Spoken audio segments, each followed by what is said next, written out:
Okay, good day to all of you. We are going to look at the essay question 2 from balance of payment tutorial. So today we're going to look at this question 2, which is a past year 2013 A-level H1 question. So for balance of payment, I hope you understand the various components, which is your current account as well as the capital financial account and what they constitute. That's something important you need to know. Also important for you to know is what is the macro goal related to that. So macro goal related to that is to achieve a favorable balance of payment position. So what do we mean by favorable balance of payment position? A favorable balance of payment position means to avoid persistent large deficit. Alright, so with that, bearing that in mind, alright, you also know you need to know your policies as well. So bearing all this in mind, let us look at how we can answer this question 2. Alright, so UK has run a large deficit on the current account for several years. So explain what might cause a persistent and large deficit on a country's balance of payment on current account.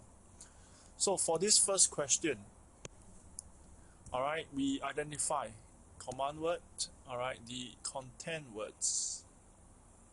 Alright, so we want to know what would cause a current account deficit. A persistent current account deficit. So to answer this question, we need to look at what our current account constitute. Alright, so let's break the question down further. Okay, you can see that for this question, we need to know what balance of payment is. We need to define key terms, balance of payment and current account. We need to know what constitutes a deficit on the current account, identifying the possible causes. So down here I have this table which shows you the current account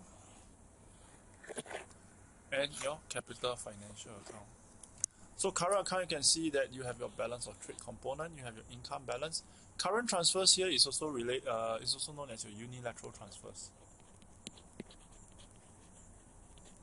Alright, another term for unilateral transfers are your current transfers.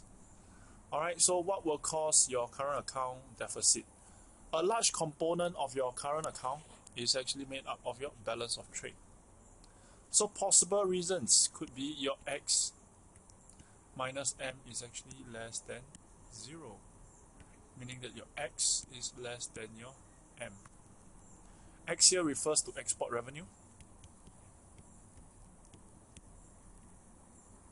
M here is your import expenditure.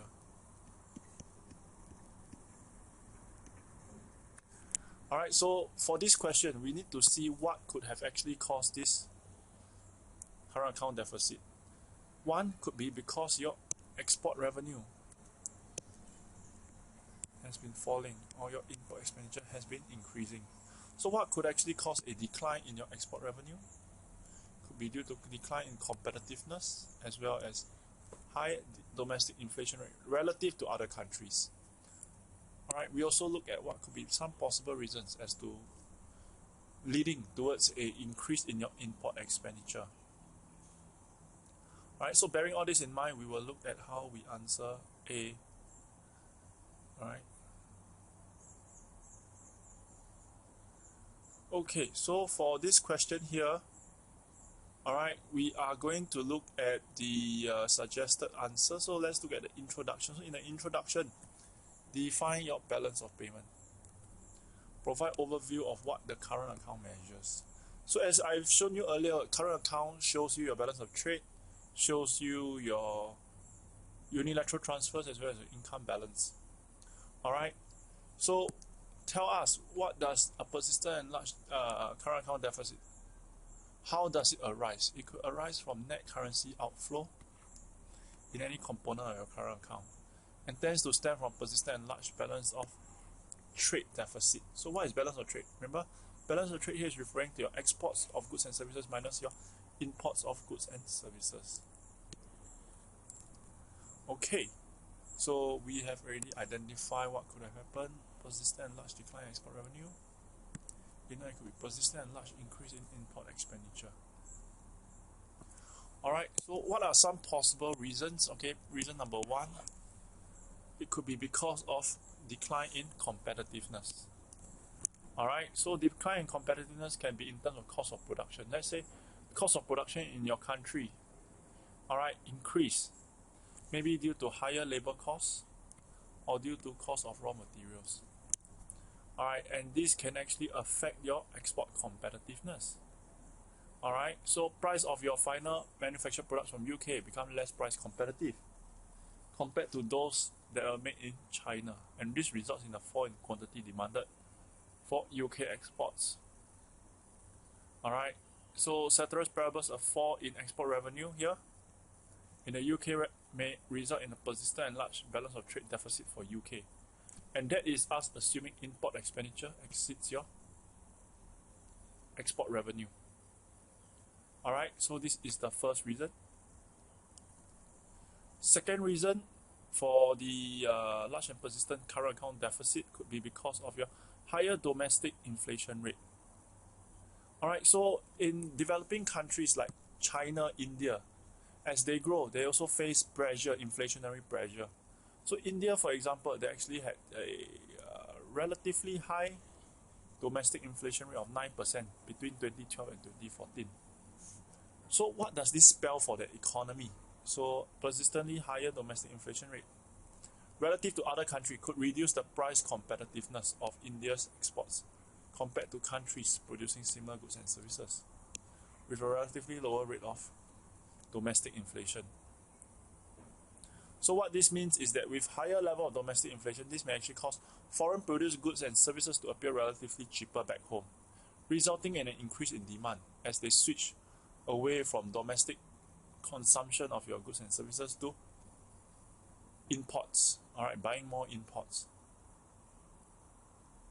So assuming import expenditure exceeding your export revenue, a continued fall in your export revenue and simultaneous rise in import expenditure may actually result in this persistent and large current account deficit that we see. So we're going to see X fall, M increase, which is exhibited here. Alright, so cause number 3. Alright, so what could cause an increase in import expenditure? For developing countries that are undergoing industrialization, I hope you understand what it means. So as countries industrialize, they have to bring in more machines, more of your capital goods. So developing economies, they tend to have high level of import expenditure, which goes on to these capital goods because they have to buy this kind of capital goods from the developed countries, usually. Alright, so this continued increases in imports here may result in import expenditure exceeding your export revenue. And if that's the case, current account deficit. Remember, this is current account deficit. So you need to measure it in relatively towards your, that means import expenditure towards your export revenue or export revenue to your import expenditure relative, because when you're comparing. Alright, so one could have decreased, one could have increased, resulting in your current account deficit. Alright. So that's part A. I hope you got how to answer part A. Right now we go back to part B. Discuss the view that government policies to deal with such a deficit can be potentially damaging and ineffective. So government, when they want to remedy this current account deficit, alright, they have several methods. Alright, let me do a quick summary here. One method is what we call expenditure reducing. Another method is what we call expenditure switching. And the last type is known as your supply side policies. Expenditure reducing basically is your contractionary FP or your MP. Expenditure switching is your expenditure switching is your appreciation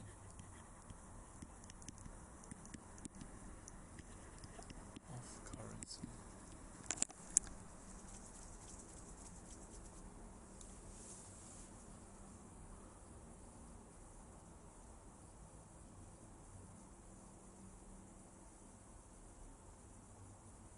Alright, and then you have your protectionism, your tariffs.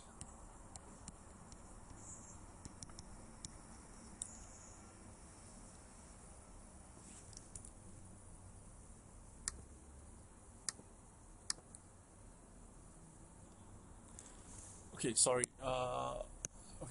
It's not appreciation. It should be depreciation. My bad. Because expenditure switching, you want to make imports relatively more expensive because you want them to cut down on import expenditure. So you depreciate your currency. When you depreciate your currency, imports become relatively more expensive in domestic currency, and this will actually discourage them from consuming your imports, causing them to switch consumption towards domestically produced goods, which would be relatively cheaper. Sorry, so depreciation, not appreciation. Depreciation, alright? As well as protectionist measure, you can throw tariffs, tariffs, and then alright? And then last but not least, you have your supply side policy. So this question here is talking about, when government use these policies, is it damaging, alright, as well as ineffective? So to break this question down, it's a discussed question. We need to look at the consequences and impacts of policy to address your current account deficit. So we have a persistent and large current account deficit. This is a macro problem. So we need to outline both intended and unintended consequences of this policy. So in my schematic plan, you can see that there's a brief summary of what the answer entails. So in order for us to prove that the policies, when they use, can be potentially damaging and ineffective, alright, we can see that when the policy fails to address the root cause, alright, this can be actually ineffective. And when the policy actually causes other macro issues, that's where it becomes damaging. Alright, so we will look at how this is exemplified in an example later. Policies to address deficit has potential benefits and can be effective. So if the policy addresses the root cause, alright, and does not create any other problem, then it's actually beneficial and effective. Alright, an example will be supply side policies, which you will see that being applied to try to address the loss of competitiveness. So remember, this question has lots to do with your part A. Remember part A? Alright, we talk about things such as, what could have caused your CA deficit. One of them is because of higher inflation rate.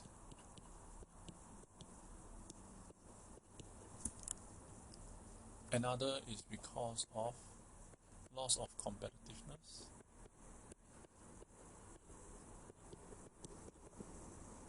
So based on these two, we can see how when we try to find policies to address this actually cause the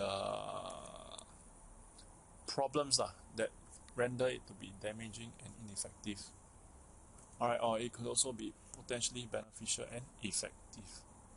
Alright, so right now let's look at how to answer this question. So basically, provide an overview of why persistent and large current account deficit considered to be a macroeconomic problem. Need for government intervention to reduce the persistent and large current account deficit. Implementation here can result in intended and unintended consequences. Unintended consequences can be potentially damaging and ineffective. Alright, so thesis here, how it can actually be potentially damaging and ineffective. So if the policy does not tackle the root cause, it's deemed as ineffective. Give rise to other macro problems, it is deemed as damaging. So let's look at an example. Alright, so we know earlier that India had inflation. We know inflation can be due to two reasons: demand pull or cost push. Alright, so let's say India, they have a current account deficit. And in order to address this current account deficit, let's say India's government established and decided to use an expenditure switching policy. In this case here, depreciation. Alright, so take note, India has this problem here, inflation. Alright, and this inflation resulted in this current account deficit. So right now, government, to try to address this current account deficit, they use this policy, depreciation. So in their attempt to try to address this current account deficit, they decided to depreciate the rupee, and this helps to improve price competitiveness of their exports. Assuming PDX1, this should increase quantity demanded for exports. Okay, increase in export revenue. Assuming ceteris paribus helps to reduce the deficit. Seems to be very effective here. However, do remember, if the root cause here of the high inflation rate in India is due to rising cost push inflation, this particular depreciation will actually worsen the situation, because when I depreciate my rupee, it will make imports of India relatively more expensive in India rupee, because right now the rupee value relative to, let's say, US dollar has decreased. So this will actually further increase your cost of production, causing a decrease in your SRAS, increasing your GPL, further reducing your price competitiveness of your exports. So in this case here, you can see how, despite the well-intended nature of the government's policy, if this policy that is being implemented does not address the root cause here, it actually creates problem and render this policy as ineffective, because it does not tackle the root cause of the problem. Because current account deficit is due to inflation, and if this inflation is due to cost push, then you can't necessarily use your depreciation. You need to use a policy that addresses this cost push inflation, so as to minimize the effects of this. And when you minimize this effect, the inflation situation in India will improve, become a lower rate of inflation, low and stable inflation, and then this will also help to improve the current account deficit in India. So we have seen the case of it being ineffective. Right now we're going to look at how it will be the case if it's damaging. So now let's see. Okay, just now we talked about expenditure switching. Now we use, let's say we want to reduce the current account deficit. We use expenditure reducing policy. So one expenditure reducing policy is to basically lower G, increase T, which is your contractionary fiscal policy. Alright, yes, it can in the short term realize this fall in import expenditure, assuming ceteris paribus help to reduce BOT and current account deficit. However, because of the contractionary effect, it actually goes against the goal of economic growth, because it brings about negative economic growth and results in a fall in real national income. Hence, in this case here, it can actually be damaging because it goes against your macro goal. Alright? Okay, so antithesis, we talk about how it could be beneficial and effective. So remember, we talk about how policy, if you want to use, you must make sure you address the root cause. If, as in part A, we realize that it's due to a decline in competitiveness, then supply side policies such as training of workers, this can help to improve their competitiveness because it improves their quality, improves their productivity, etc. If that's the case, this helps to reduce cost of production and helps to increase the export competitiveness of your exports. Alright, as explained here. So make sure you have this ADAS analysis, because this one is very important.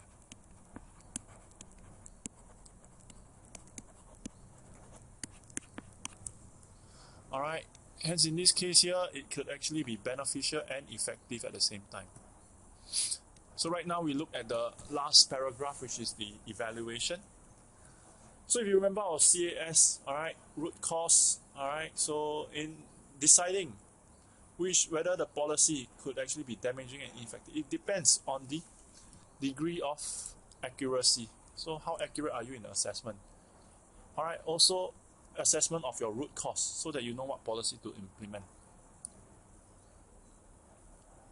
Policies implemented without careful consideration of root cause, like what we saw earlier when we talked about using depreciation to try to tackle the current account deficit. It could only deal with the symptom, but not the macroeconomic issue at hand. Therefore, it be ineffective. Governments, we know they will not be able to simultaneously attain all four macro aims at the same time. So, policies implemented may give rise to other macro problems. This is something we have to acknowledge. And it could be damaging to macroeconomic performance of an economy, like what we saw with the expenditure reducing policy. With this in mind, we also say that with careful and accurate consideration of your root cause, as well as foresight, government policies can actually be beneficial and effective. So this last part here is the conditions for success. And what kind of conditions are necessary for success? So for governments, when they want to apply policy, they don't just throw one policy and expect it to perform magic. What they need to do is they have to constantly review the policy to ensure the continued success, and or also at the same time be flexible enough to alter the policy choices in order to best deal with the problems faced by the economy. Alright, so I hope you understand what I just mentioned. If you have any problem, please feel free to look for me. Okay, that's all for today's lesson. Thank you.